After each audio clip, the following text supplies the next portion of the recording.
Among all the ancient humans that once walked this earth, Neanderthals hold a place unlike any other. Not quite us, but not entirely different either. They were strong, intelligent, and shaped by some of the harshest climates the planet has ever seen. And here's the twist. Many of us carry traces of them in our own DNA. So before you imagine them as nothing more than hairy cave dwellers grunting around fires, think again. These people were our genetic cousins, and in some ways, they were our equals. Maybe more.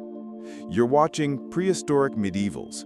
Don't forget to subscribe if you want more forgotten stories buried in our bones. Neanderthals lived across vast stretches of Eurasia, thriving through brutal ice ages and long winters that would make most of us today crumble.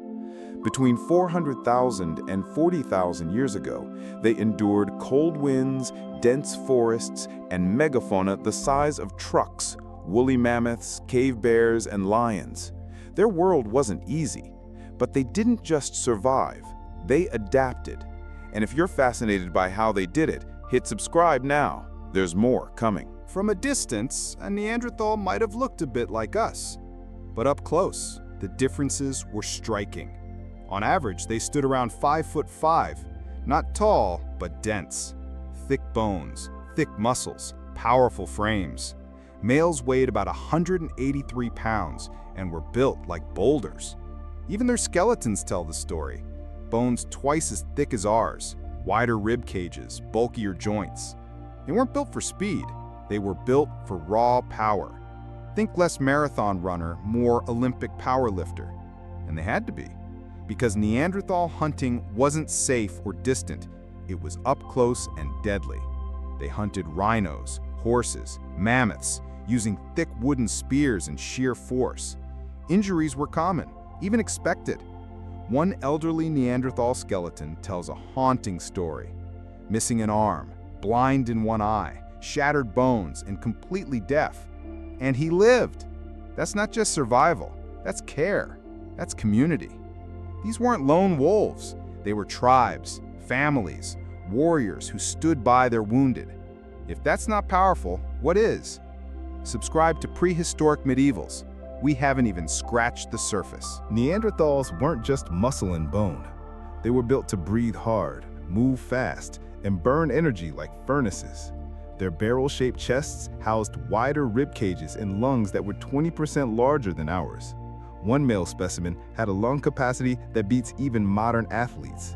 Their bodies demanded up to 6,000 calories a day, almost triple what most people eat now. But it made sense.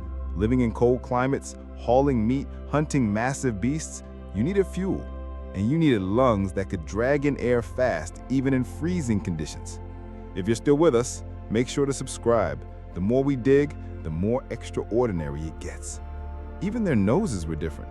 Wider, longer, capable of warming and humidifying frigid air before it hit the lungs. Their bodies weren't clumsy, they were custom engineered for survival. But it wasn't just physical. Their brains? Huge. The average Neanderthal brain was larger than a modern human's. Not because they were smarter, but because their brains were wired differently. More space for vision, for smell, for movement. Their large eye sockets hint at enhanced night vision, perfect for forests and caves where light barely reached, and that's where they lived. Among the shadows, seeing clearly where others would stumble. For decades, people assumed they were dumb, but archaeology tells another story. Neanderthals made tools, sophisticated ones. They buried their dead. Some graves held pollen, suggesting flowers were laid beside the bodies. They used pigments, maybe even painted their skin. They survived violent injuries thanks to care from their group. That kind of survival doesn't happen without compassion, without communication, without culture. Subscribe to Prehistoric Medievals if you want more of this truth, because these stories deserve more than just a footnote in history. Their diet? Meat. Lots of it. Mammoth, rhinoceros, bison, whatever they could bring down. About 70% of their calories came from animals. But they weren't mindless carnivores. Their teeth show wear from gripping tools and stripping hides, and in some places, there's evidence of plant consumption too. They were apex predators, but flexible enough to survive lean times. They respected the hunt, used everything, the meat, the bones, the hide. Nothing wasted, nothing left behind. And yet, they disappeared. Around 40,000 years ago, they were gone. The reasons are still debated: climate change, competition with Homo sapiens, a slow unraveling of population. But their story didn't end, because they didn't vanish completely. Today, every person of non-African ancestry carries about 1 to 2% Neanderthal DNA. Their genes shape our skin, our immune systems, maybe even our moods. The past isn't gone. It lives inside us. So when you look in the mirror, you might just be seeing more of them than you realize. What happened to Neanderthals, their struggle to survive, their battles against extinction, isn't so different from what's happening now.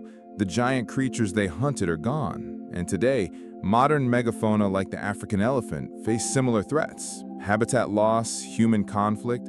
But there's still time. Conservation projects across the globe are working to protect these species, and just like the Neanderthals once adapted, we need to adapt too.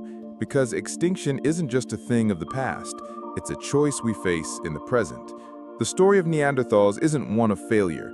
It's a story of strength, community, intelligence, and survival. And their legacy isn't just written in ancient bones, it's written in us. So if you've made it this far, thank you. Keep exploring with us, keep questioning, keep wondering, and subscribe to Prehistoric Medievals, because these ancient lives are far from over. We carry them forward, one story at a time.